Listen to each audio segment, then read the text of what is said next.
Hello guys, അപ്പോൾ ഞങ്ങൾ UK വന്നിട്ടുള്ള ഞങ്ങളുടെ ഫസ്റ്റ് ലോങ് ട്രിപ്പ് പോവാണ്. ചേട്ടൻ്റെയും ചേച്ചിയുടെയും കുട്ടിയുടെയും കൂടെയൊക്കെയാണ് ഞങ്ങൾ പോകുന്നത്. നമ്മുടെ ജേർണി വളരെ സൂപ്പറായിരുന്നു ഗൈസ്. പിന്നെ ഞങ്ങൾ പോകുന്ന സ്ഥലം എന്ന് പറയുന്നത് ഇംഗ്ലണ്ടിലുള്ള ഡേർഡിൽ ഡോറിലേക്കാണ്. അപ്പോൾ ഫോട്ടോസിലൊക്കെ ഞാൻ ഈ ഒരു സ്ഥലം കണ്ടിട്ടുള്ളൂ. അപ്പോൾ ഇപ്പോൾ നേരിട്ട് കാണാൻ പോകുന്നതിൻ്റെ എക്സൈറ്റ്മെൻറ്റിലാണ് കേട്ടോ. അടിപൊളിയായിരുന്നു ഗൈസ്. അപ്പോൾ ഞങ്ങൾക്ക് ഇവിടെ നിന്ന് ഒരു 2.5 to 3 hours ആണ് ജേർണി ടൈം വരുന്നത്.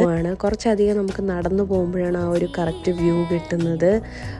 അടിപൊളിയായിരുന്നു ഗൈസ്. ആ ഒരു ബീച്ചും ആ ഒരു ടൈമും ഭയങ്കര പീസ്ഫുള്ളും അടിപൊളിയായിരുന്നു. പിന്നെയും വരാൻ തോന്നും നമുക്കിവിടെ. അപ്പോൾ എനിക്ക് പേഴ്സണലി ഭയങ്കര ഇഷ്ടപ്പെട്ടു. നിങ്ങൾ ആരെങ്കിലും UK ഉണ്ട് പക്ഷേ ഈ ഒരു സ്ഥലത്ത് പോയിട്ടില്ല എന്നുണ്ടെങ്കിൽ ഉറപ്പായിട്ടും പോവുക. അപ്പോൾ ഇത്രയേ ഉള്ളൂ ഗൈസ് ഞങ്ങളുടെ വീഡിയോ. നിങ്ങൾക്ക് എല്ലാവർക്കും ഇഷ്ടപ്പെട്ടിട്ടില്ലെങ്കിൽ like, share and subscribe to my YouTube channel. Bye, love you all.